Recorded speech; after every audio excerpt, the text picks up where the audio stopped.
Hello everyone and welcome back to the Dreamweaver's workshop. So remember last week at the end of the video when I said next week I'm going to show you the piece that I've been working on. I'm going to show you the piece that the block and the bear are going to go on. We're going to finish it next week. Remember that? Well, I hate to inform you that won't be happening this week. Please don't jump me. Let me explain. As you can see from how this video is starting, I fully believe that we were going to finish this piece. I'm here painting the bases that I'm going to glue to the hourglass. I'm painting them white. So I'm thinking everything's fine, right? I do still need to make another block because I didn't like the one that I made before. And I want to make some clouds, but I've got some air dry clay. And I'm of the belief that this is going to be much easier and much faster than using the polymer clay. And yeah, I'm just going to knock out a block and I'm going to knock out some clouds with this clay. That's what I'm going to do, right?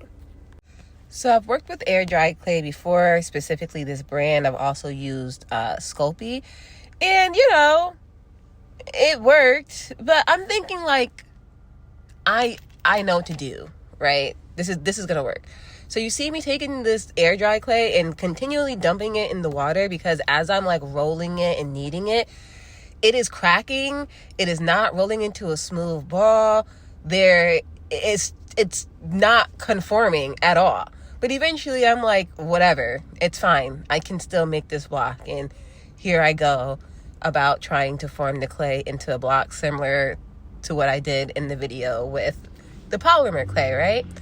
But I'm realizing that this is not working the way I want it to. So maybe I just need to make an aluminum core. Something that I don't really do. I've like never really done before.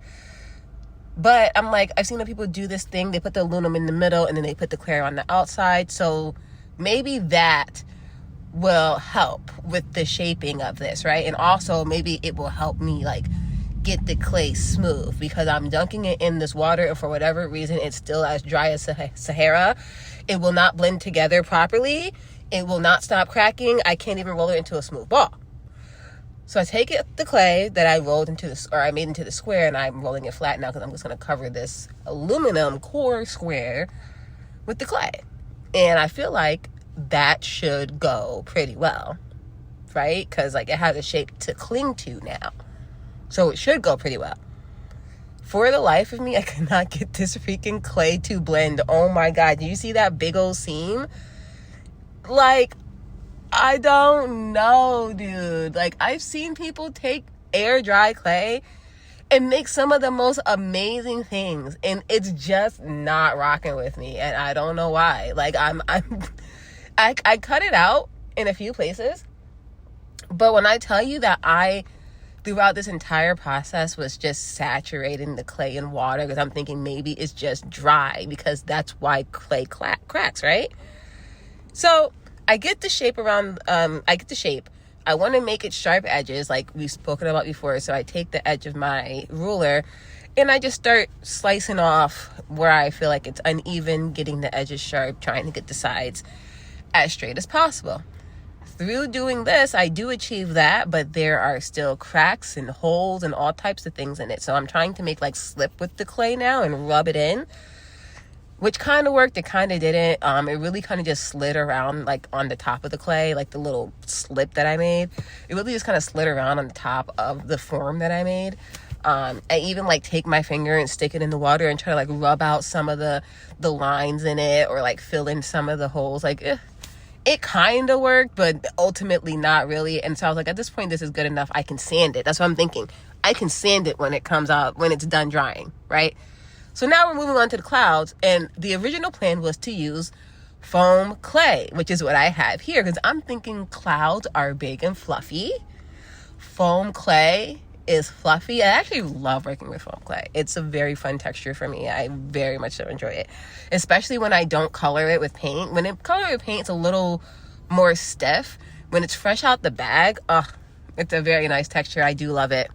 Anyway, now I'm trying to make clouds with the foam clay. At first, I was like trying to like just sculpt it into a cloud shape, but then it was flat and I don't want that. I want a 3D cloud. So then I was like, okay, let's take some little balls and put it inside a piece of clay and then like try to sculpt the clay around the little balls I put in there. But foam clay is really soft. The little balls on the inside are super soft. That didn't really work out either. So I smush it together again, reform it, and like, okay, maybe instead of taking a bunch of little balls of foam clay and then covering them in a sheet of clay to try to make a cloud, what if I gave like a basic shape of a cloud by making a bunch of little foam clay balls, sticking them together, and then like smoothing the seams in between them out? Like maybe that will give me the cloud shape I'm looking for. And if I'm being completely honest, it does give cloud, right? This is giving cloud. It does look like a cloud, but it's like not. The issue here with all the things that I have made is the quality of it. Once this piece is done, I'm going to have to sell it for probably over $200. If I'm selling someone something that costs any amount of money, but especially when we're getting to the hundreds of dollars, I don't want you to pick up your piece and be like, this is imperfect, this is imperfect, this is cracked, this is rough, looks like a homemade project, which it kind of is, but you know what I mean. I want it to look like it's worth what it costs. And with these clays, I'm not getting the quality that I personally would like to see for my pieces to feel good selling them to people. So from there, now you see me, I'm back to the air dry clay because the foam clay just wasn't giving me what I wanted. So now I'm taking the air dry clay, I'm taking a bunch of little balls, slicing them in half, sticking them together. For the life of me, I could not get these clay balls to stick together. I'm literally pouring water on it because I can feel that the outside is like hard, like it's not supple. It's starting to like firm up. And when I push the balls next to each other, they're not sticking at all. They're literally just falling off. So I'll put some water and try to stick them together. They fall off. Eventually, I tried scoring them. That didn't work either. I just kind of stuck them together as best I could and then started smushing them together to blend it, and hoping that if I do that, they'll stay together, which did work.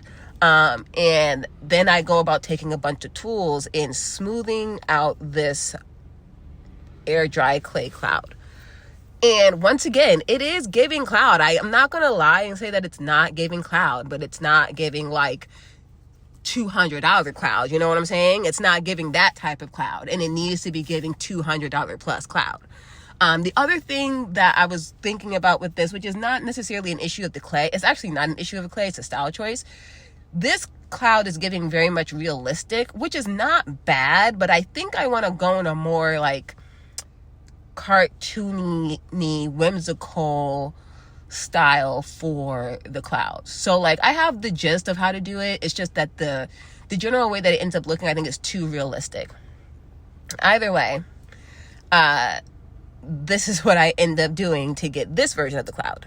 So once I get it like blended together, and it's not falling off, the little balls aren't falling off, I take a wet paintbrush and one of my other little tools, and I'm really desperately trying to completely smooth this thing out. I'm trying to like, it's bumpy in a way that's not cloud-like. It's bumpy in a way that's like bad quality-like. So I'm trying everything that I know to try to get this thing as smooth as possible. And this is what I end with for the night when I'm working on this. You see how it's like lumpy? Now I'm going to tell you what's wrong with each of these clays. This is white polymer clay. It got filthy immediately. Even when I wipe my hands down and wipe down my work surface, it's dirty. So I can't really use that to make clouds. This block that I made, also polymer clay. I think polymer clay in general is just maybe a little too soft for me to work with how I want to, except in some instances where I'll show later. This is the air dry clay block that I made. Look at how cracked, look at how bumpy. Some of the sides like inflated. I don't know what that's about. Me thinking I'm going to sand it, not happening. I don't know what to say. I was going to show the foam clay cloud, but I forgot, so don't be upset with me, please. But anyways, now this is the air dry clay cloud. It looks like a cloud, but look at how lumpy and bumpy it is. Like, this is not $200. I'm sorry it's not the right quality, and I'm upset, but like, it's not going to work. So I decided to just buy ceramic clay and work with that. Yeah. About the polymer clay. I do make good little figures with polymer clay. Like I made this bear that I showed you guys. And I told you guys about a bunny I made one time. I'm going to show you that. Love it. But yeah, I've decided to just go ahead and get ceramic clay and start working with that. I found a kiln share. Like I'm very excited to show you guys. However, that clay won't come till next week. So our next project is going to have to work with this. I was going to do this after this one, but hey, is what it is.